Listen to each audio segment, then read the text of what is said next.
에 이어서 계속해서 이 큰 도시 바벨론, 음녀와 짐승에 대하여 더 살펴보려고 합니다. 물론 다다음 주까지 계속해서 이것이 이어지는 내용인데요.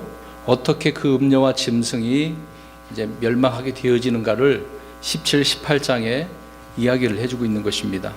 오늘도 좀 왔다 갔다 하면서 또 반복적인 이야기를 할 겁니다. 또 처음 초반서부터 좀 다시 한번 이 부분에 대해 설명을 드릴 때 우리가 잘 생각을 하시고 들으시고 따라오시기를 바랍니다. 오늘 말씀 땅의 왕들 위에 군림하는 저 큰 도시에 대한 내용인데요. 3절에 7 머리와 10뿔을 가진 주홍색 그 짐승 위에 탄 여자로 묘사된 이 여자는 지상의 어떤 민족이나 국가나 한 인물이 아니라 큰 도시라고 오늘 우리 마지막 절 18절에 명백하게 기록되어져 있습니다. 요한이 이 본 여자는 땅의 왕들 위에 군림하는 큰 도시로 그 이름은 큰 바벨론이라고 말씀을 하고 있는 것입니다. 17장 5절에 신비라 큰 바벨론이라고 이렇게 하고 있고 또 그 이름이 기록되어져 있는데 바벨론은 고대로부터 유명한 도시였죠. 그러나 현재는 과거에 누렸던 그 옛 영광을 이제 다 잊어버리고 초라한 그런 촌락에 불과할 정도로 별거 아닌 것처럼 지금 바벨론 그 지역이 되어져 있습니다. 요한이 살던 그 당시에도 이 바벨론은 작은 도시라고 여기 사도행전에 나온 그런 부분이 있는 거죠. 그런데 마지막 때의 바벨론은 저 큰 도시로 불리고 이때에는 이제 예언의 중심 핵심으로 이제 성경 계시록이 이렇게 기록되어져 있습니다. 별로 중요하지도 않을 것 같은데 왜 하나님께서는 몇 장씩이나 또 몇 번의 이런 반복에 걸쳐서 이들을 이렇게 기록을 해놓고 있을까? 우리가 이제 그런 부분을 이해를 해야 되겠죠. 아무 의미가 없어서 그런 게 아니라 계시록에는 이런 무리들을 통해서 이스라엘 백성들이 환난을 당하는 것이죠. 그런 부분을 뭔가 알려주시기 위해서 기록을 하고 있다는 것입니다. 계시록 14장 8절에 한 천사가 저 큰 도시 바벨론이 무너졌도다 무너졌도다 라고 이렇게 이야기하죠. 천사가 말한 대로 큰 바벨론의 멸망이 그렇게 전하는 대로 온 세상에 그래서 전파가 되어지는 것입니다. 저 큰 도시 바벨론은 말씀드린 것처럼 어느 각 나라의 특정한 도시가 아니에요. 미국 말하자면 뉴욕, 워싱턴 그게 아니죠. 프랑스 파리도 아니고 런던도 아니고 예루살렘도 아니라는 겁니다. 로마 카톨릭의 교황이 있는 바티칸도 아니다라고 여러 번에 걸쳐서 말씀을 드렸습니다. 큰 음료로 불리고 땅의 왕들 위에 군림하는 큰 도시인데 바벨론이라는 거죠. 진짜 바벨론 지역이라는 겁니다. 바벨론 멸망은 심판의 결과인 거죠. 이제 그러한 내용들을 지금 미리 하나님께서 우리에게 사도 요한을 통하여 알려주고 계시는 거죠. 어떻게 그들이 이렇게 심판을 받아서 멸망당하는가라고 하는 부분입니다.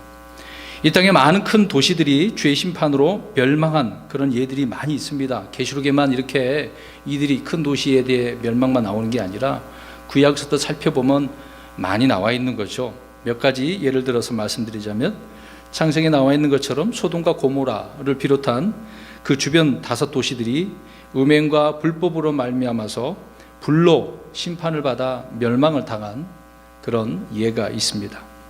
또 두 번째로는 요나서에 보면 요나가 니느웨로 가서 말씀을 선포하게 되어지죠.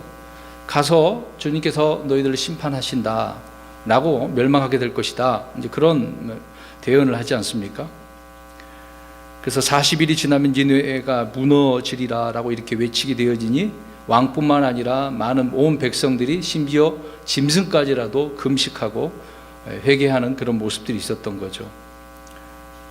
하나님께서 이렇게 특정한 도시도 심판하시겠다라고 하는 그런 내용의 말씀들을 요나서를 통해서 우리가 알 수가 있습니다. 그러니까 지진이나 전쟁이나 어떤 역병과 기근 등으로 이 거대한 이런 큰 도시가 멸망하는 일들이 나와 있다는 거죠. 성경에도 나와 있습니다만은 나오지 않은 전 세계의 역사들 그런 부분이 많이 있습니다. 대부분 물론 성경에 나오는 그 큰 도시들이 이스라엘 그 주변에 있었기 때문에 우리가 잘 알 수 있죠. 그다음에 또 우리가 출애굽기로 또 올라가서 보면 여호수아에도 나와 있습니다만은 이스라엘 백성들이 이집트에서 나오고 이제 가나안 땅에 있던 가나안 땅으로 들어가게 되지 않습니까? 근데 요단강을 건너니까 제일 먼저 가로막고 있는 것이 여리고 성벽이었던 거죠. 자, 그 도시의 성이 무너져 내렸는데 성벽뿐만 아니라 온 도시 자체가 완전히 무너지고 이스라엘 백성들은 그 무너진 곳을 다 들어가서 쑥대밭으로 만들어버린 그런 예가 있지 않습니까? 그런데 보시면 몇 가지 말씀드렸습니다마는 니느웨는 아까 어떻게 했다고 그랬어요? 말씀을 듣고 회개. 그래서 물론 잠시 멸망이 심판이 보류된 것입니다. 물론 역사적으로 나중에 니느웨는 폭삭 망했습니다. 그런데 회개함으로 멸망이 당장 심판이 있지 않은 것을 알고 있는데, 근데 다른 도시들은 어떻습니까? 소돔, 고모라, 여리고, 바빌론 이러한 도시들은 그런 거 없었어요. 그런 내용도 없었고 하나님께서 다 멸해버렸던 그런 부분이 있습니다. 그러니까 어떤 도시의 사악함, 불법, 음행 등이 커질 때 우리 주님께서는 그 도시를 심판하시고 멸해버릴 수 있다라는 것을 알 수가 있는 거죠. 근데 이제 이방 민족을 말할 것은 두말을 치고, 두말하면 잔소리겠습니다만은 심지어 이스라엘 백성 예루살렘, 하나님께서 사랑하시는 그 예루살렘 역시 여러 차례 멸망의 역사가 있었습니다. 많은 부분에 있어서 이스라엘 백성들이 그 예루살렘 도시가 황폐하게 되어진 일들이 있었던 거죠. 큰 도시 예루살렘의 멸망은 예레미야서를 우리가 보게 되어지면 그 분량이 너무도 많이 차지합니다. 야, 멸망하게 될 거다. 너희들 빨리 회개해라. 예레미야가 예레미야서를 통해서 계속 이야기해 줬던 거죠. 근데 회개하지고 멸망당했어요. 그래서 예레미야 애가서는 눈물을 흘리면서 이렇게 됐다. 그 결과를 가지고 울면서 또 대언하는 그런 내용도 있었습니다. 그래서 예루살렘은 우상 숭배로 멸망했고, 큰 바벨론은 모든 민족들로 하여금 자기의 음행으로 인한 이 진노의 포도즙을 마시게 하였기 때문에 심판을 받는 것입니다. 중동의 모든 민족들, 또 유럽의 민족들, 인도나 아시아까지 모든 민족들이 바로 이 큰 바벨론, 이 바벨론의 종교를 숭배하고 있다라고 하는 부분입니다. 지난 시간에도 말씀드렸다시피 창세기에 나오는 그 바벨, 그때서부터 계속해서 이런 일들이 오고 있는 부분이죠. 흔히 우리가 자주 언급하고 있는 카톨릭, 카톨릭이 그 수가 엄청나다고 합니다. 12억 정도인가요? 무슬림은 16억 정도 되는데, 그들의 모든 뿌리가 이 독일한 종교라는 거죠. 바빌론 종교라는 것입니다. 또 대부분의 개신교는 카톨릭에서 떨어져 나왔지만은 다시 돌아가려고 하는 WCC, 흔히 말하는 WCC 있죠. 연합하려고 하는 것입니다. 그래서 우리나라도 지금 거의 WCC에 가입을 했죠. 대형 교회는 거의 다 갔습니다. 이름이 거론되지기를 싫어하지만은 리스트에 다 올라가 있기 때문에 인터넷 쳐보면 다 나옵니다. 아무튼 그렇게 연합하려고 하는데 이들이 대략 합치면 4억 3천 명 정도라고 합니다. 힌두교, 티베트 종교, 불교, 동양 종교는 거의 다 이런 바벨론 종교와 같다는 거죠. 이들이 모두 바벨론 종교의 기원을 두고 있다는 사실이 그렇게 놀랄 일은 아니라는 것이죠. 주님께서 이런 도시를 심판하시는 것은 왜 이렇게 심판하시겠습니까? 과거의 일들을, 이것을 보고서 지금 현재 시대의 사람들이 그것을 통해서 경고를 주고 또 그들의 사악함에 빠지지 않기 위해서 미리 우리에게 샘플로 예제로 주신 것 아닙니까? 자, 이런 것을 보면서 조심해야 되겠구나, 항상 말씀에 하나님을 두려워하고 살아야 되겠구나, 그런 마음을 가져야 되는데 대부분의 사람들은 그런 것이 없이 오히려 마음이 강팍하죠. 그래서 하나님을 대적하는 일들이 많이 있습니다. 계시록에는 많은 도시들이 대환란 때 재앙과 지진으로 무너지고 망하지만 핵심은 큰 바벨론의 멸망이 이렇게 된다라고 하는 내용이라는 것입니다. 계시록 16장 19절에 우리가 살펴본 대로 그 큰 도시가 세 조각으로 갈라지고 민족들의 도시들도 무너지며 또 큰 바벨론이 하나님 앞에서 기억되어 그분께서 그녀에게 자신의 맹렬한 진노의 포도잔을 주시니라 라고 말씀하고 있습니다. 이것은 우리가 살펴본 대로 금병재앙에서 일곱째 천사가 자기 병을 공중에 쏟아부을 때 민족들의 도시들이 무너지는 그런 내용들이죠. 지상에서 이 세상에 엄청난 그 역사와 문화를 자랑하던 그 대부분의 도시들이 무너지게 되어진다는 것입니다. 여러분, 각 나라의 수도인 큰 도시들이 무너진다고 생각해 보세요. 다른 나라는 생각하지 말고 우리나라 서울이 한번 어떤 재앙으로 파괴됐다고 생각을 해 보시기 바랍니다. 어떻겠습니까? 엄청난 공황, 혼란이 있게 될 것입니다. 대환란 때 멸망하는 한 도시는 바로 큰 바벨론이라는 거죠. 이 도시가 전 세계가 집중하고 있는 이 큰 바벨론 도시가 이렇게 무너진다라고 말씀을 하고 있습니다. 그래서 세 조각으로 갈라지는 것이죠. 그런데 이렇게 된 이유는 자연상의 문제가 아니라 하나님께서 심판하셔서 그러한 결과가 드러난 것이다라고 말씀을 하고 있는 것이죠. 16장 19절, 좀 전에 제가 읽은 대로 그 말씀대로 주님께서 큰 도시 바벨론을 기억하시고 맹렬한 진노를 쏟아부은 결과다라고 하는 부분입니다. 물론 이것은 우리 교회가 하늘로 올라간 뒤로 이 땅에서 벌어질 일들이죠. 큰 바벨론은 여자로서 신비라 불리고 있는데 이는 그녀의 땅의 창조들과 가져간 것들의 어미라고 말씀하고 있고요. 그 다음에 18장 2절에 다음 주에 살펴볼 건데요, 마귀들의 처소가 되고 모든 더러운 영의 요소가 되고 또 모든 부정하고 가증한 새들의 집이 되었기 때문이다 라고 말씀하고 있습니다. 음행과 우상이 큰 바벨론에서 유래했다는 사실을, 바로 이것이 이제 신비에 속하고 있는 것 아닙니까? 놀라운 사실이죠. 이런 사실은 사도 요한이 천사를 통하여서 듣기 전까지는 신구약 성경 찾아봐도 안 나온 부분이 아닙니까? 근데 이것을 지금 우리는 요한이 본 것을, 기록한 것을 이 계시록을 통하여 알 수 있는 것이죠. 그래서 대환란 가운데 이 큰 바벨론이 무너진 그 멸망이 얼마나 중요한 사건인가를 우리에게 말씀을 해주고 있는 것입니다. 자, 그러면 한 절씩 살펴보겠습니다. 17장 14절, 이들이 어린 양과 전쟁을 하려니와 어린 양께서 그들을 이기시리니 그분은 주들의 주시요 왕들의 왕이시며 또 그분과 함께 있는 자들은 부르심을 받고 선정된 신실한 자들이니라 하더라. 지난 시간에 살펴본 대로 천사는요, 요한에게 계속해서 말을 해주고 있습니다. 무언가 설명을 해주고 있는 내용이죠. 천사는 요한이 본 그 여자가 탄 그 짐승의 7머리와 10뿔에 대해서 설명하고 있는 그런 내용입니다. 자, 짐승은 말씀드린 것처럼 한 사람이라고 그랬어요. 한 사람, 곧 이 자는 누구라고 그랬습니까? 가룟 유다이면서 땅에서 올라온, 이제 밑에 바닥 없는 구덩이에서 올라오는 적그리스도. 뭐 이 부분에 대해서 여러 번 말씀드렸으니까 우리는 더 이상 또 반복해서 이야기 안 해도 될 것이라고 생각합니다. 아무튼 이 짐승은 표범과 비슷하고 그의 발은 곰의 발 같고 그의 입은 사자 입 같다. 그러면서 용에게 권능을 받죠. 근데 이 짐승이 나중에 치명적인 상처를 입어서 죽게 되었다가 다시 살아납니다. 이제 앞에 있었던 이야기를 또 다시 하는 겁니다. 이 적그리스도 짐승에 대해서. 그때부터 저 거짓 대언자가 사람들에게 이 짐승을 위해서 형상을 만들고 경배하라고 하죠. 일곱 왕은 대환란 때 존재하는 일곱 왕이 아니라 역사적으로 또 존재했던 그런 왕들인데, 자, 아무튼 이제 666이 나오지 않습니까? 짐승의 수가 666이라고 하고 한 사람의 수, 그럼 적그리스도죠. 근데 거기 짐승의 머리는 7개, 7산, 7왕 그렇게 이야기합니다. 근데 이것은 이미 역사적으로 존재했던 왕이었다라고 지난 시간에 말씀을 드렸죠.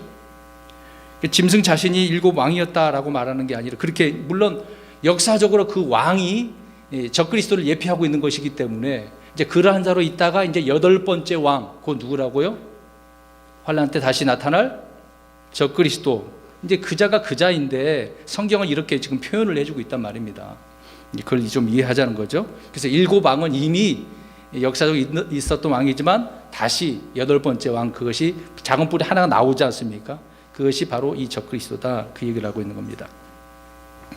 짐승의 머리에 난 10개의 뿔은 10왕인데 이들 왕은 대환란 때 존재하는 10명의 왕이라고 그랬습니다.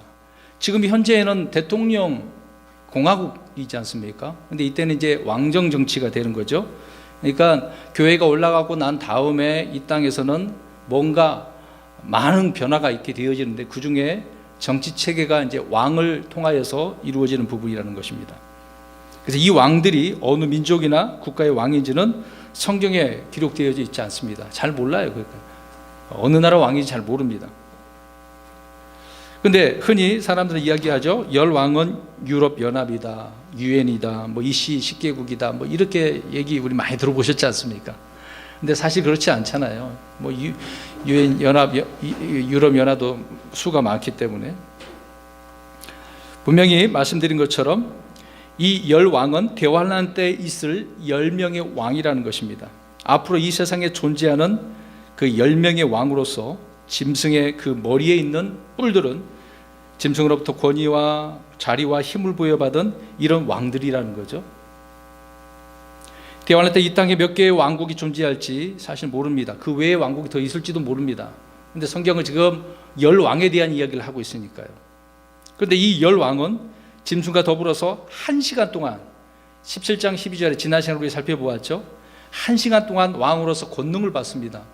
그동안에 좀 어느 정도 힘이 있었는지 모르겠습니다만은 아무튼 권능을 받아요.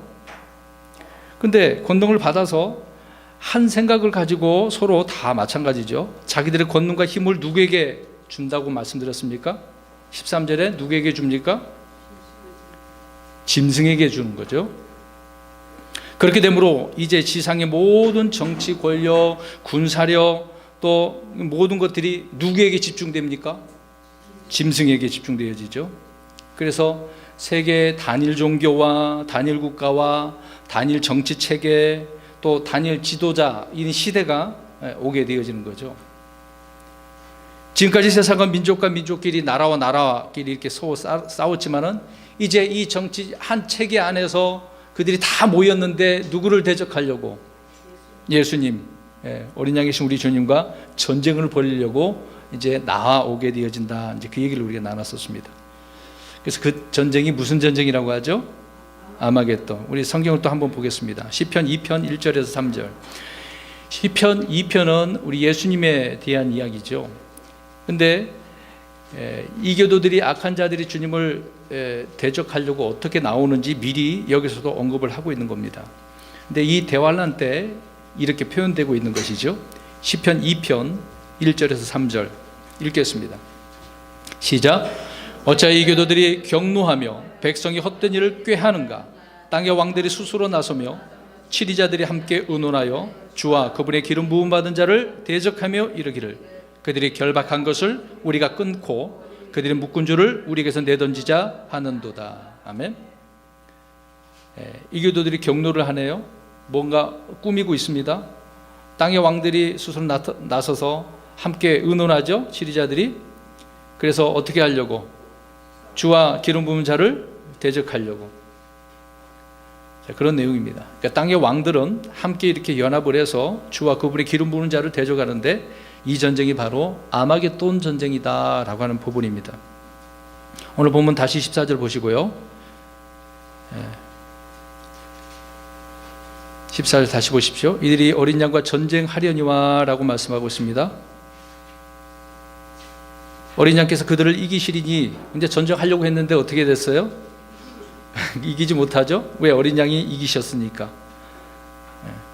자, 계시록 16장 14절도 보십시오. 짐승과 이들 열왕이 어린 양과 전쟁을 하게 되어지는 부분이죠. 이제 장면이 여기저기 주제별로 나눠져 있기 때문에 우리가 다 살펴봐야 되는 것입니다. 성경은 이 전쟁을 전능자의 큰 날에 있을 전쟁이라고 16장 14절에 기록을 하고 있습니다. 큰 날에 있을 전쟁. 이게 마지막, 이게 이제 아마겟돈 전쟁이 되겠죠. 열왕은 다니엘의 신상에서 10개 발가락으로 나옵니다. 10발가락. 뭐 그런 얘기가 이제 연결되어지는 부분입니다. 이들의 일부는 쇠요, 일부는 진흙인데 섞이지 않죠. 이는 마지막 때 이 땅의 사람들과 더불어 타락한 천사들이 함께 있기 때문에 이런 표현을 합니다. 과거에는 창세기 6장에서는 섞였는데 이때는 섞이지 않는 부분이 있습니다. 다시 이것을 좀 표현하면 용과 그의 천사들이 하늘에서 전쟁에서 있다가 쫓겨나잖아요. 그래서 땅에 내려오게 되지 않습니까? 근데 그때 용이 끌어다 내린 천사들이 3분의 1이 있다고 우리 앞에서 살펴봤죠. 그러니까 이들 열왕들은 사람들일 수도 있고 또 천사들처럼 이렇게 어떤 새의 감이 있는 그런 자일 수도 있습니다. 그러니까 합쳐진다 이려고 하는 것처럼 보이지만 합쳐지지 않는다고 이야기하지 않습니까? 이제 이걸 좀 이해하기 쉽게 하기 위해서 영화를 보면 알 수 있어요. 여러분 트랜스포머라고 하는 영화 보셨습니까? 그거 보시면 기계가 오잖아요. 기계. 하늘에서 기계가 오지 않습니까? 이런 부분이 다 앞날에 성경에 대한 어떤 것을 암시를 하고 있는데 그런 것을 가지고 뭔가 만들어서 꾸며서 만들어 놓은 그런 내용들이거든요. 나중에 이제 이런 부분이라고 생각하시면 됩니다. 뭔가 천사들이 내려와서 능력을 발휘하는 그런 부분이 있습니다. 아무튼 이들은 어린 양과 전쟁을 하게 되어지는데 아까 우리가 읽은 대로 14절에 그러나 이 전쟁의 승패는 이미 결정되어져 있습니다. 누가 이깁니까? 어린 양이신 우리 주님이 이기시는 거죠. 데살로니가 후서 2장 8절에도 말씀을 하고 있습니다. 그 뒤에 저 사악한 자가 드러날 터인데 주께서 자신의 입의 영으로 그를 소멸시키시고 어떻게 해요? 소멸시키시고 친히 오실 때 광채로 그를 멸하시리라. 소멸시키고 멸하신다라고 사도 바울이 여기서 말씀을 해주고 있습니다. 짐승은 주의 입의 영으로 소멸되고 주님의 광채로 이렇게 멸망합니다. 그래서 나중에 잡혀서 불호수에 던져지게 되겠죠. 자, 그러면 14절에 여기까지 말씀드리면서 그러면 이제 전쟁 이야기를 좀 하려고 합니다. 이 마귀가 이 땅에 와서 계시록에 나오는 여러 가지 전쟁 이야기가 나오는데 자꾸 전쟁하려고 한다, 전쟁이 이렇게 나서는 부분이 있습니다. 자, 그런 부분을 좀 찾아보려고 합니다. 이해를 돕기 위해서. 계시록은 계속 그런 이야기가 앞에서부터 이어지고 있기 때문에 지난 시간에 우리가 계속해서 들었던 내용들을 이 말씀이었지라고 아마 되새김질을 한다는 생각을 하고 우리가 찾아보면서 살펴보았으면 좋겠습니다. 아무튼 이 계시록에 나온 전쟁은 실제적인 전쟁이에요. 지금 우리 그리스도인들은 영적 전쟁 아닙니까? 그렇죠? 우리는 영적 전쟁이지만 또 우리는 마귀를 대적하고 마귀는 우리를 해할 수가 없잖아요. 근데 이때는 환난 때에는요 마귀를 대적할 수가 없어요. 엄청난 능력자로 나타나기 때문에 사람들은 도망 다녀야 되고 숨어야 되고 그런 일이 있는 겁니다. 아무튼 대환란 때의 싸움은 영적 싸움이 아니라 실제적인 싸움이다 라고 하는 부분입니다. 계시록 11장 7절 보십시오. 이제 전쟁 이야기가 이렇게 나옵니다. 바닥 없는 구덩이에서 올라온 짐승은 두 대원자를 대적하죠. 두 증인 대원자 전쟁을 일으켜 그들을 이기고 죽입니다. 아무리 이 두 증인도 능력을 행사하였음에도 불구하고 이 짐승에 의해서 어떻게 됩니까? 죽어요. 죽었다가 다시 살아나서 하늘로 올라가죠. 역시 이 싸움은 영적 전쟁이 아니라 문자 그대로 실제적인 싸움이라는 겁니다. 두 대언자 증인이 그렇게 된 거죠. 그 다음에 두 번째로 계시록 12장 7절에 또 전쟁이 나옵니다. 이 전쟁은 하늘에서 좀 전에 제가 잠깐 언급했던 내용인데요. 하늘에서 있었던 전쟁이 됩니다.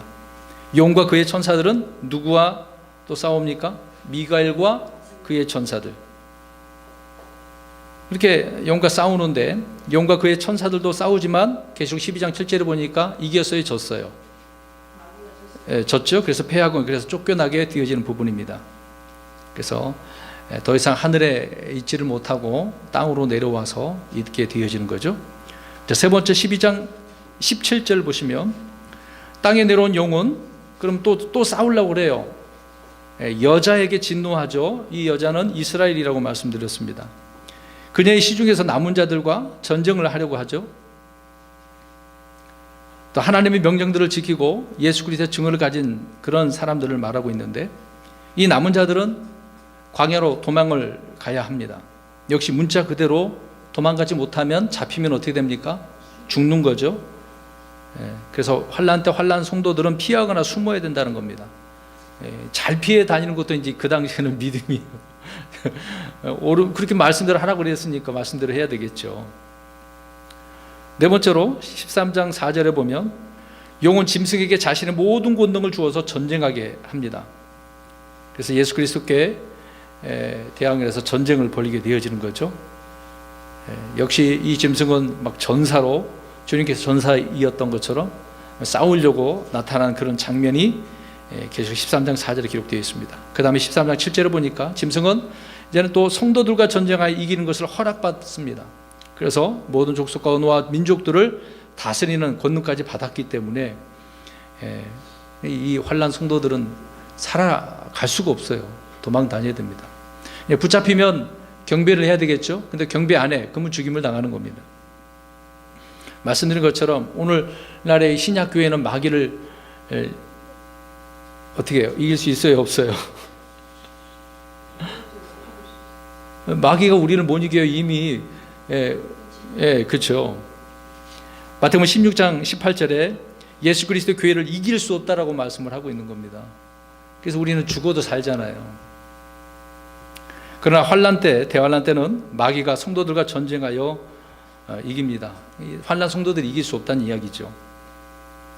그리고 땅의 모든 족속과 언어와 민족들을 다스리게 되어지는 것입니다. 그래서 이때는, 대환난 때는 짐승의 때, 짐승의 날이다라고 하는 겁니다. 그럼 반면에 지금 현 시대는 무슨 때고 무슨 날입니까? 고린도후서 6장 2절을 보면 받아주시는 때, 은혜의 때죠. 구원의 날이다라고 합니다. 그런데 이제 환난 때는 그게 아니에요. 짐승의 날이에요. 무시무시한 날입니다. 우리나라 일제시대만 생각을 해보세요. 그 일본 사람이 쳐들어와서, 아니면 그 한참 전으로 오랑캐가 쳐들어왔다고 생각해 보세요. 도망 못 간 사람은 그냥 죽는 거 아닙니까? 근데 환난 때는 더 무서운 때죠. 그 다음에 계시록 16장 14절에 보면 여섯 번째로 용과 짐승과 거짓된 자의 입에서 나오는 부정한 영들이 있어요. 이 부정한 영들은 마귀들의 영들인데 온갖 기적들을 행하면서 땅과 온 세상의 왕들에게 나아가서 전쟁을 위해서 이제 다 여기저기 모으는 거예요. 사람들은 무조건 다 포획해가지고 전쟁에 나가게 하는 그런 일이 벌어지는 겁니다. 전무후무한 전 우주적인 전쟁입니다. 왜? 주님이 위에서 내려오시고 그들은 땅에서 이제 공격하니까 엄청난 거죠. 인간과 이 영적인 존재 타락한 자들까지라도 이런 전쟁을 벌이니까 전 우주적인 그런 전쟁이 될 것입니다. 그 다음에 계시록 17장 14절, 오늘 우리가 14절 보고 있는 본문에 있는 짐승과 열왕은 한 생각 한 마음이 되어서 어린 양과 전쟁을 하지만은 어린 양이 이기신다라고 분명히 14절에 말씀을 하고 있습니다. 여덟 번째로 19장 19절에 또 나옵니다. 짐승과 땅의 왕들과 군대들이 함께 모여서 예수 그리스도 그분의 군대를 대적해서 전쟁을 하는 그런 내용이죠. 좀 반복적인 그런 부분이 있지만 성경에 여기저기 흩어져서 이렇게 주제별로 뭔가를 설명하다 보니 이렇게 나눠서 설명을 하고 있습니다. 결국 주님께서 그들을 칼로 이기셔서 그들의 죽은 시체들을 누구의 밥으로 만듭니까? 날아다니는 공중의 새들에게 주어서 먹게 하는 것이죠. 그래서 계시록 19장 17, 18절에 그렇게 이야기를 하고 있는 것입니다. 마지막 아홉 번째인데요, 인류 마지막 전쟁이 있습니다. 자, 마지막 전쟁이 언제라고 그랬습니까? 생각을 더듬어서 아마겟돈 전쟁입니까? 아니면 천년왕국 끝나고 난 다음입니까? 그렇죠. 천년왕국 끝나고 난 그게 마지막 전쟁이, 아마겟돈이 끝이 아닙니다. 그래서 인류의 마지막 전쟁은 천년 동안 갇혀있던 마귀가 잠시 풀려나서 땅의 사방에 있는 민족들을 속이며 그들을 함께 모아 전쟁을 하게 하는 것이 되겠죠. 그렇지만 한순간에 그냥 주님께서 다 쓸어 담아다가 불호수에 던져지는 그런 부분이 있습니다. 아무튼 이 전쟁, 마지막 전쟁은 천년왕국이 끝날 무렵에 있을 전쟁이라는 거죠. 자, 이렇게 짐승과 열왕이 어린 양과 전쟁을 하는 장면은 성경에 이렇게 기록되어져 있습니다. 아마겟돈 전쟁이 또 있죠. 다시 말씀드리지만 요한계시록은 같은 내용을 이렇게 여러 번 흩어져서 기록을 하고 있으니까 이 부분을 우리가 잘 보시고 이해하고 읽으시면 어려움이 없습니다. 우리 이 부분에 대해서 본문 14절 다시 한번 보시는 대로 짐승과 열왕이, 이제 열불이 열왕이죠. 왕이 어린 양과의 전쟁을 주도하고 있지만 주님께서 열왕과 짐승과의 전쟁에서 승리하신다. 또 승리하시는데 주님께서 함께 하고 있는 자들이 있죠. 그들이 누구라고 이야기합니까?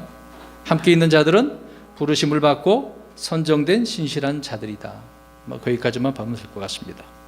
14절에 이제 그런 부분을 이야기하고 있습니다. 그러니까 전쟁들이 이렇게 있지만 결국 우리 주님이 이기신다. 그러니까 걱정하지 마세요. 불안할 것도 없어요. 아무리 이 세상이 뭐 전쟁, 여러분 북한 자꾸 뭐 핵무기 그런 얘기 걱정하지 마세요. 불안해하지 마세요. 야, 전쟁 안 납니다. 나도 괜찮아요. 우리는 살아나니까, 부활하니까 걱정하지 마십시오. 그 정도 용기가 있으면 되지 않을까요? 이게 뭐 김정은이가 뭐 중국 가고 뭐 그런다고 관심 너무 많이 가지지 마십시오. 그래봤자 뭐 아무것도 아니니까요. 15절입니다. 오늘 본문이요. 또 그가 내게 이르되 내가 본 물들 곧 음녀가 앉아있는 물들은 백성들과 무리들과 민족들과 언어들이니라 라고 말씀하고 있습니다. 이미 말씀드린 대로 물들이 무엇인지 분명히 말씀을 하고 있죠. 이 부분은 1절에 있는 부분을 해석을 하고 있는 겁니다. 1절에 보십시오. 많은 물들 위에 앉은 큰 음녀에 이렇게 그러면 음녀가 물들 위에 앉았는데 물들이 뭐야? 라고 할 때 18절을 보면 답이 나오는 거죠. 자, 보시는 대로 백성들과 무리들과 민족들과 언어들이다. 이 큰 음녀는 이렇게 여기 앉아 있는 거죠. 물들 위에 앉아 있는데 이는 바벨론 종교 체계의 핵심을 이야기해 주고 있는 겁니다.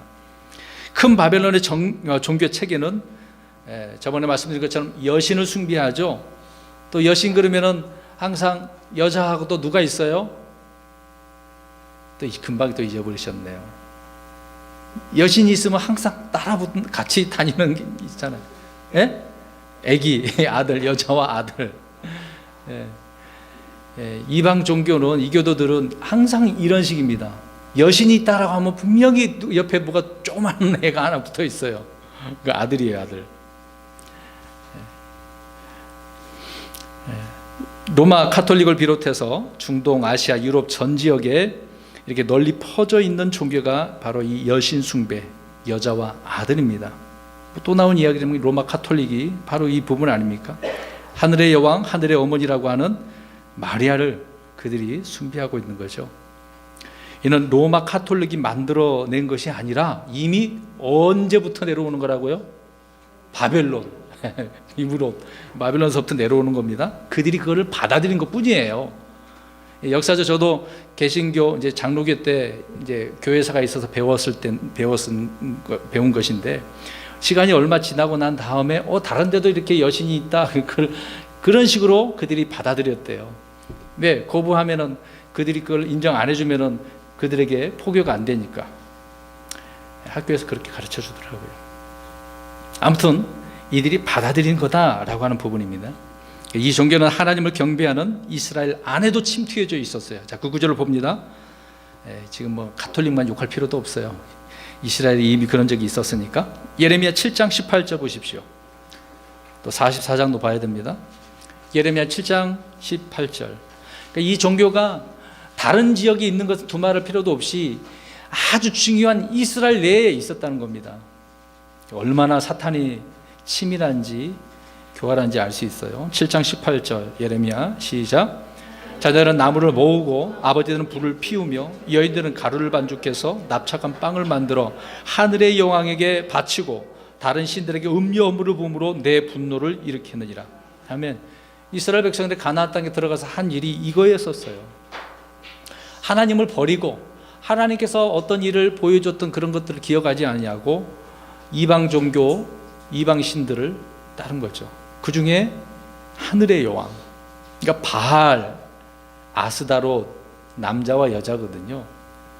그렇게 성경입니다. 그래서 이스라엘에서 가장 인기 있는 종교 중에 하나라고 한다면 이 하늘의 여왕을 섬기는 것이었다는 겁니다. 그렇기 때문에 하나님께서 분노하셔도 그들을 책망하신 그런 내용들입니다. 예레미야 44장 가서 보시겠습니다. 좀 길죠. 자, 그 자세하게 또 설명을 하고 있습니다. 44장 17, 18, 19 세 절을 읽겠습니다. 길지만 읽겠습니다. 이 종교가 지금 어떻게 되고 있다고 대환란에 그 부분에 가서 멸망당하는 그 이야기를 살펴보려고 합니다. 뭐가 그렇게 좋다고 이스라엘은 이렇게 섬겼을까요? 이렇게 멸망한 자들인데. 자, 예레미야 44장 17절부터 19절 시작.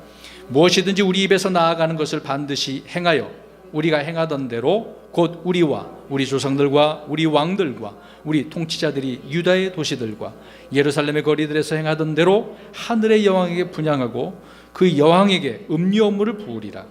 그때에는 우리가 양식을 풍성히 소유하고 일이 잘 되어 아무 재난도 보지 아니하였으나 우리가 하늘의 여왕에 분향하고 그 여왕에게 음료 업무를 붓는 일을 그만둔 뒤부터는 우리에게 모든 것이 부족하고 우리가 칼과 기근으로 소멸되었느니라 하며 또 우리가 하늘의 여왕에게 분향하고 그 여왕에게 음료물을 부을 때에 우리 남자들의 허락도 없이 그 여왕에게 납작한 빵을 만들어서 그녀에게 경비하고 음료를 부었으리요 하니라. 아멘. 이렇게 보세요. 하늘의 여왕을 섬겼을 때는 어땠다는 거예요? 한마디로 표현해서 잘 됐다. 근데 그걸 그만두고 이제 하나님을 섬길 때는 어땠다는 거예요? 이상하죠. 원래는 하나님 섬기면 잘 되는 거 아닙니까? 근데 이 결과가 그렇다는 거죠. 하나님 말씀대로 그들이 순종 안 했기 때문에, 우상을 섬겼기 때문에 벌을 내리실 그런 과정 중이었는데, 그러니까 책임은 그들에게 있고 결과를 받아들여야 되는 거 아닙니까? 잘못했으면 그 부분에 있어서 감당해야 되는데, 그 감당하는 기간 동안에 이제 버리고 이제 하나님 섬기려고 하는데 더 어렵다. 죄의 값을 받긴 받아야 되는 거 아닙니까? 그런 도중에 이제 그들이 이런 부분이 어려움이 왔다고 생각함으로 투덜대고 있는 그런 내용이라고 생각하시면 될 것 같습니다. 그러니까 이스라엘 백성들이 철저히 이렇게 하나님을 버리고 하늘의 여왕을 섬겼다라고 하는 부분입니다.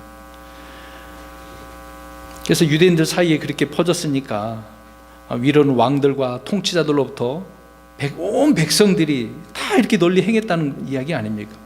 지금 로마 카톨릭이 행하는 일들이 바로 이미 구약에서 행했던 그런 것들을 받아들인 거 아닙니까? 여기도 저기도 다 받아들이는 거죠. 우리 한희 선생님이 이야기하는 것처럼 하나의 문화 그런 것도 다 이해하고 받아들인다고 하지 않았습니까? 이런 식으로 다 받아들이는 거죠. 잘못됐음에도 불구하고. 유대인들이 하늘의 여왕에게 분향하고 음료 허물을 부을 때 그들이 이제 소원을 합니다. 소원을 하니까 주님께서 그들의 소원대로 들어주시는 거죠. 자, 그 구절을 우리 한번 보겠습니다. 자, 예레미야 44장 25절 보십시오. 그들의 소원대로 하나님께서 들어주는 겁니다. 소원을 합니다. 예레미야 44장 25절 시작. 만군의 주 곧 이스라엘 하나님께서 이같이 말씀하시느니라. 이르시되 너희와 너희 아내들이 너희 입으로 말하고 너희 손으로 이루며 말하기를 우리가 소원한 우리의 소원을 반드시 이행하여 하늘의 여왕에게 분향하고 그 여왕에게 음료 허물을 부으리라 하였은즉 너희가 반드시 너희 소원을 성취하고 반드시 너희 소원을 이행하리라. 아멘. 이제 그렇게 돼서 어떻게 됐습니까? 어디로 끌려가는 거죠? 바벨론으로. 자, 그겁니다. 지금요. 이 바벨론죠. 오늘 계시록에 나온 이런 내용이라고 보시면 되는 겁니다. 그러니까 서원한 대로 하나님께 갚아주시는 거예요. 하나님 버리고 살아보겠습니다 그랬는데 결과가 지금 어떻게 되는 꼴이 됐습니까? 망한 꼴이 되는 거죠. 우리가 생각해 보면은요, 하나님 앞에 서원하려고 하는 거 있다고 한다면 제대로 해야 돼요. 물론 지금 맹세할 필요는 없습니다. 주님께 하지 말라 그랬기 때문에 그건 하지 마시고 우리가 하나님 앞에 이거 해보겠습니다, 저렇게 해보겠습니다, 이렇게 하면 이렇게 해보겠습니다 하잖아요. 근데 하지 마셔야 됩니다, 사실상. 근데 잘못 서원하면 어떻게 됩니까? 지금 이야기한 대로 하나님께도 그래 알았어, 네가 원하는 대로 해줄게 해주신다는 거죠. 그러니까 기도할 때도 잘해야 됩니다. 하나님께서는 이스라엘로 하여금 유대 땅에 들어온 모든 종교 우상들과 주변 민족들의 신들이 어디서 나왔는지 그리고 그것이 무엇인지 생생하게 어디에 가서 보여줬어요? 그들 잡아다가 바벨론에 가서 실컷 보는 거예요. 성겨 보는 겁니다. 그랬더니 후회하죠. 우리가 왜 그랬는가. 70년간 그들은 우상의 본고장에서 이제 실체를 다 봤어요.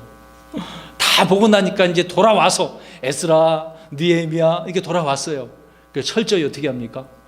네, 회개하죠. 다 이제 쳐다도 안 보는 겁니다. 그 이후로부터 주님이 오실 그때까지 그들은 우상을 안 섬기는 거죠. 참, 비로소 우상 숭배가 얼마나 잘못되었는지 그들은 뼈저리게 경험을 한 부분이 아니겠습니까? 이렇게 잘못해가지고 하나님 앞에 혼나고 나서 깨달은 사람이 있을 수도 있어요. 근데 미리 하나님께서 이렇게 대언자를 통해서 경고해주고 알려줬잖아요. 그럼 그때 빨리 돌아서면 그에게는 복이 되는 건데 그렇지 않고 계속해서 방황하잖아요. 그러면 누구만 손해보는 겁니까? 자기만 손해보는 거죠.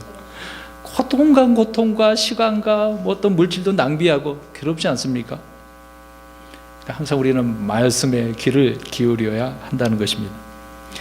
그런데 본문으로 돌아와서 본문에서 음녀라고 할 때 반드시 사람들이 머리에 떠올리는 것이 있죠. 음녀 그러면 흔히 누구를 지칭한다고요? 벌써 잊어버리셨어요. 로마 카톨릭을 이야기한다. 근데 아니라고 말씀드렸어요. 음녀는 로마 카톨릭이라는 것이 대부분 사람들이 그렇게 해석을 하고 있는데 우리는 성경대로 보아야 됩니다.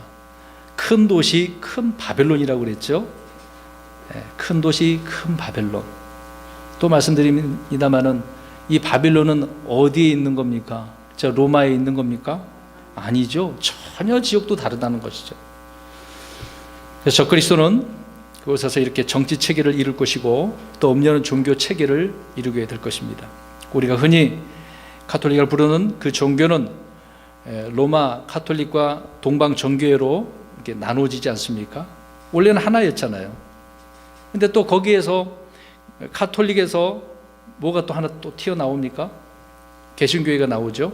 개신교라고 이야기합니다. 그런데 이들이 아까 말씀드린 것처럼 대화를 할 때 다 어떻게 한다고요 지금? 전부 다 하나가 되어진다고요. 정치나 종교나 문화나 풍습이나 경제나 상업이나 다 하나가 되어질 때가 이때라는 것입니다. 그래서 모두 하나로 연합해서 큰 바벨론을 이루게 되어지는 거죠. 이 큰 바벨론은 세상의 모든 종교를 통합하는 한 개의 종교 체제가 되어지는 겁니다.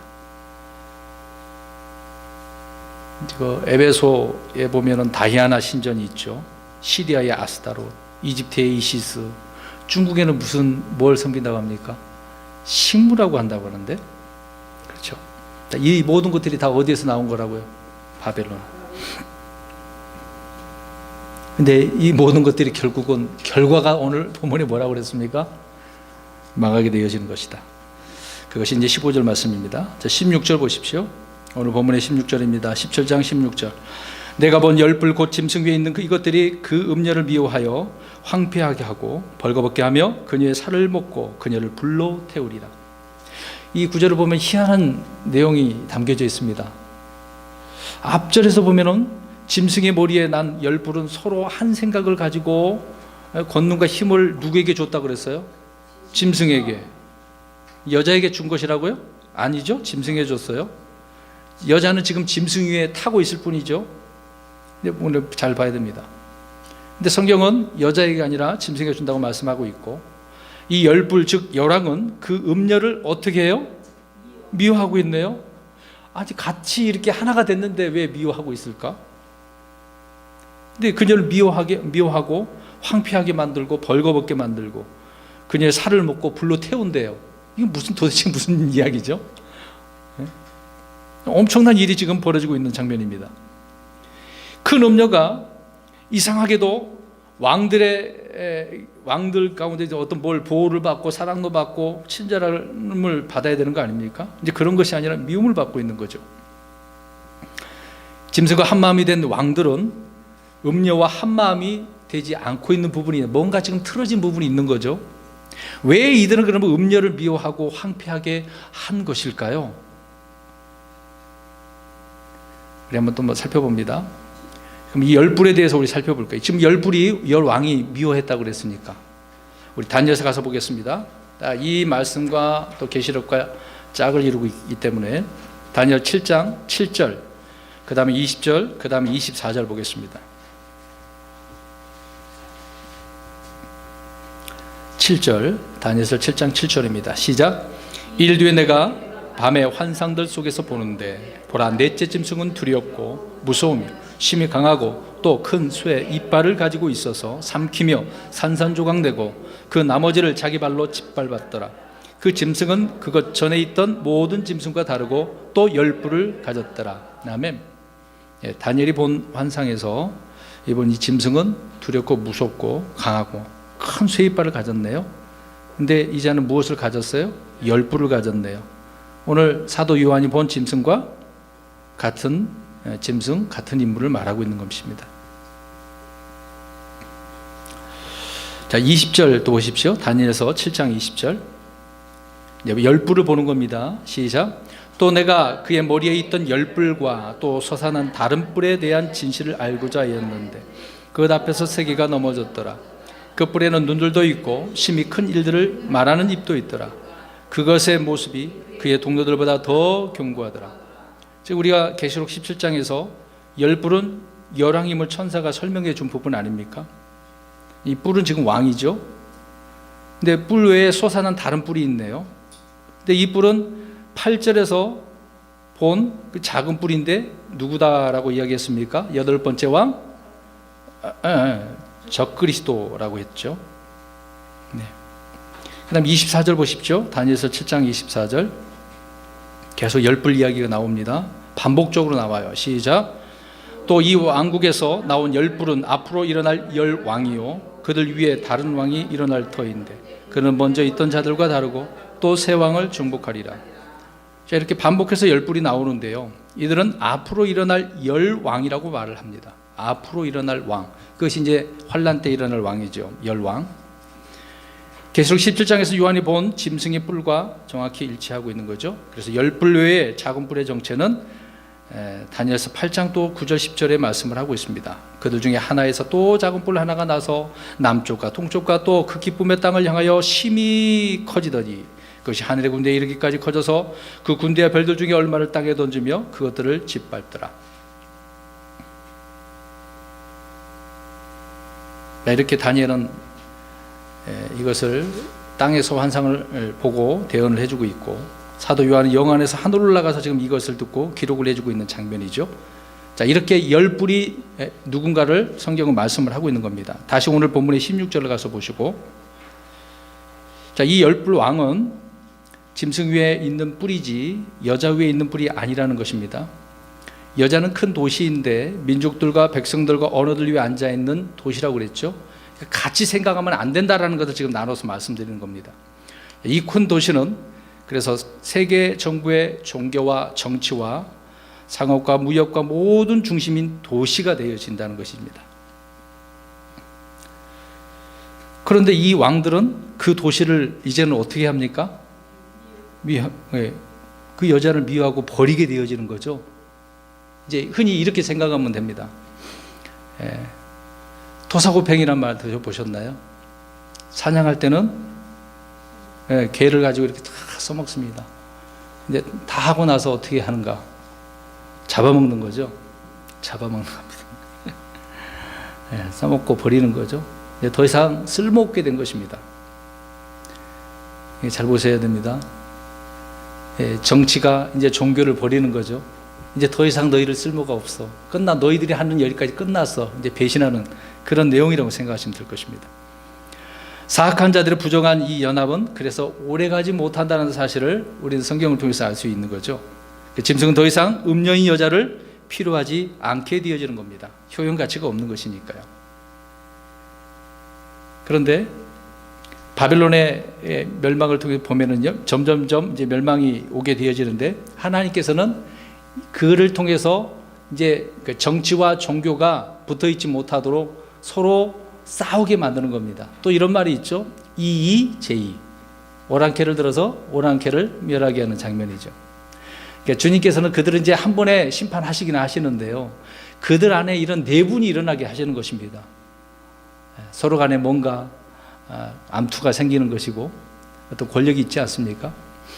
그래서 그런 부분 속에서 이 열 왕들과 또 이 음녀와 서로 그런 관계 속에 버림을 받게 되어서 싸우고 이제 음녀가 완전히 멸망하게 되어지는, 황폐하게 되어지는 그런 이야기가 여기 담겨져 있는 것입니다. 그래서 1차 멸망은 서로 싸워서 망하게 되어지는 거고, 2차 멸망은 주님을 통해서 완전히 망하게 되어진다, 이제 그 얘기를 하고 있는 것입니다. 다시 말씀드립니다. 바벨론의 이런 멸망이 이런 식으로 망해가는 것을 우리에게 알려주고 있는 그런 장면을 저는 말씀을 드리는 것입니다. 그래서 이 부분에서 우리가 성경이 말하는 것까지만 이해를 하면 되겠죠. 짐승과 한 마음이 된 열왕은 더 이상 음료를 필요로 하지 않는다. 사실은 이런 사실이 명확하게 말씀하고 있기 때문에 거기까지만 우리가 생각하면 될 것입니다. 이것을 끌어다가 지금 현 돌아가는 그 세상의 이야기들을 가지고 끌어다가 해석을 하려고 하면 안 됩니다. 이거는 나중의 일이니까요. 그 다음에 17절입니다. 오늘 본문의 17절 2절 남았습니다. 하나님께서 자신의 뜻을 이루려는 것을 그들의 마음에 두사 동의하게 하시고 하나님 말씀이 이루어질 때까지 그들의 왕국을 그 짐승에게 주게 하셨느니라. 이제 여기서 말씀하고 있네요. 좀 전에 말씀드린 EJ가 여기 바로 있습니다. 하나님께서 자신의 뜻을 이루기 위해서 짐승과 또 열왕들을 어떻게 하고 있습니까? 사용을 하고 있는 거죠. 하나님은 악한 자들을 사용하셔서 이렇게 악한 자들을 심판하시는, 징벌하시는 이런 방법을 사용하고 계시는 것입니다. 열왕이 음녀를 이렇게 미워하고 황폐하게 만들고 살을 먹고 불로 태우고 벌거벗게 하고, 그렇게 한 다음에 어떤 종교적인 그런 힘도 다 가져가게 됐어요. 그런데 이것을 누구에게 지금 가져가다 주는 겁니까? 짐승에게. 그 이야기를 뒤에 또 이야기해주고 추가로 설명하고 있는 내용입니다. 그래서 이 왕국이 짐승에게 주어진 이 왕국이 지상에서 이제 마지막 왕국이 되는 거죠. 이 왕국은 주님의 왕국이 아닙니다. 적그리스도의 왕국이니까요. 여자를 태운 짐승은 자신의 뿔, 이 왕돌로 여자를 멸망시켜버리고 자신이 직접 권력을 잡고 자신의 왕국을 이렇게 이루는 것입니다. 말씀드린 것처럼 이 짐승이 누구라고요? 그리스도이죠. 그래서 8절 11절에 나오죠. 여인을 태운 그 짐승. 전에 있었다가 지금은 없으나 앞으로 바닥 없는 구덩이에서 올라올 그 멸망으로 들어갈 자, 바로 적그리스도입니다. 열왕의 왕국을 받은 짐승은 지구촌에서 뭐 어떤 단일 정부를 세우지만은 이제 다 없어져 버릴 그런 왕국인 것이죠. 아무튼 이 일은 17절에 말씀한 대로 하나님께서 자신의 뜻을 이루기 위해서 그 왕들의 마음을 어떻게 하고 계셔요? 하나님의 뜻에 맞게 해서 이제 배반하게 저들 큰 도시를 없애버리는 그런 일을 주시는 거죠. 잠언 21장 1절을 보면은 왕의 마음이 물 있는 강들과 같이 주의 손 안에 있나니 그분께서 친히 원하시는 곳으로 그것을 돌리시느니라. 그러니까 왕들의 마음도 하나님께서 이렇게 움직이시지 않습니까? 주님이 이렇게 열왕들의 마음도 움직이셔서 배반하게 만들고 그들끼리 치고받고 싸워서 멸망에 들어가게 만드신다는 것입니다. 물론 모든 역사의 배후가 사탄이 있고 또 그 사탄의 그 위에 또 누가 있습니까? 하나님이 계시는 거죠. 다 아시는 하나님께서 그렇게 못하시겠습니까?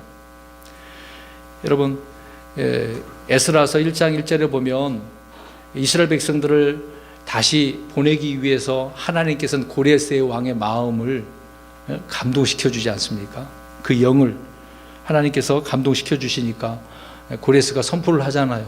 야, 너희들 돌아가라. 그런 명령이 떨어지게 되어지는 거죠. 네.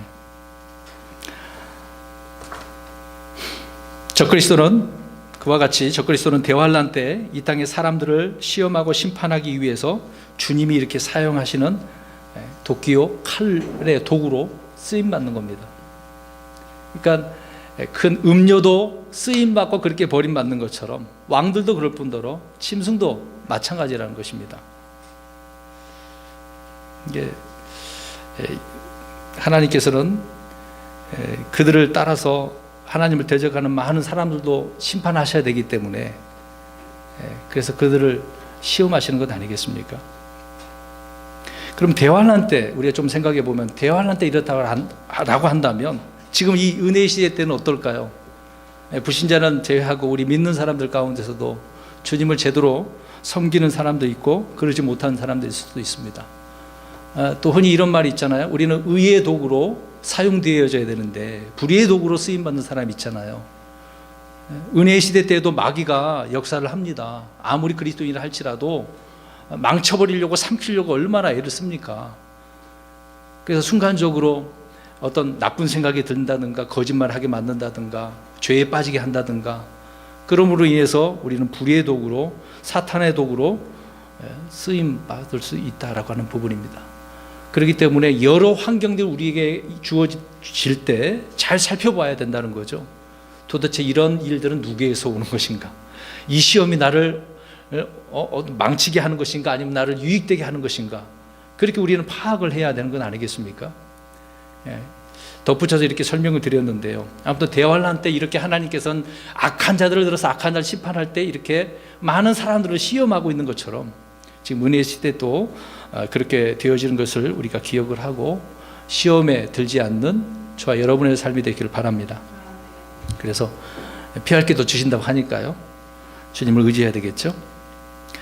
계속해서 17절 보십시오. 하나님의 말씀들이 이루어질 때까지라고 이야기합니다. 그럼 이때는 언제일까요? 계시록 10장 7절과 11장 15절에 그때가 어느 때인지를 말씀하고 있습니다. 저번에 한 번 더 말씀드렸던 것인데, 나팔 7번째 나팔 불 때가 하나님께서 이때를 다 이루실 때다라고 하는 부분입니다. 그때 불면 다 이루어졌다라고 하는 부분이 있지 않겠습니까? 그래서 밝히 드러내신 것이 이루어질 때가 7번째 나팔 불 때다라고 계속 10장 7절과 11장 5절에 말씀을 하고 있는 겁니다. 마지막 18절입니다. 또 내가 본 그 여자는 땅의 왕들 위에 군림하는 저 큰 도시니라 하더라. 앞에서 다 말씀드렸던 내용이죠. 아무튼 주홍색 옷을 입고 금잔을 손에 가진 짐승 위에 탄 여자는 큰 바벨론이라고 말씀을 하고 있죠. 근데 이 도시는 정리해서 우리가 생각해 보자는 겁니다. 로마가 아니라 어디더라고요? 바빌론. 바빌론이고요. 대환란 때 이 세상의 왕들의 땅의 왕들 위에 군림하시는 그 저 큰 도시는 큰 바벨론이다라고 하는 부분입니다. 결국은 멸망하는 도시라는 것이죠.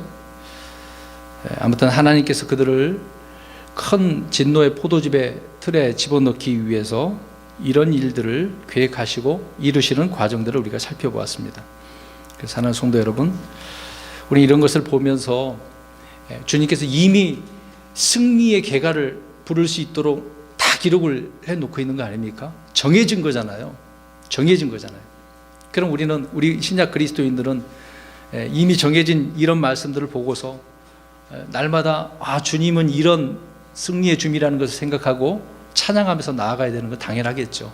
물론 실제적인 일은 나중에 우리가 이것을 보고 또 찬양하는 때가 있을 수 있겠지만, 지금 이때는 우리가 이 은혜의 때에 건전한 생각을, 온전한 올바른 생각을, 또 맑은 정신으로 주를 바라보며 주 오시기를 기다리며 살아가야 되지 않겠습니까? 이리저리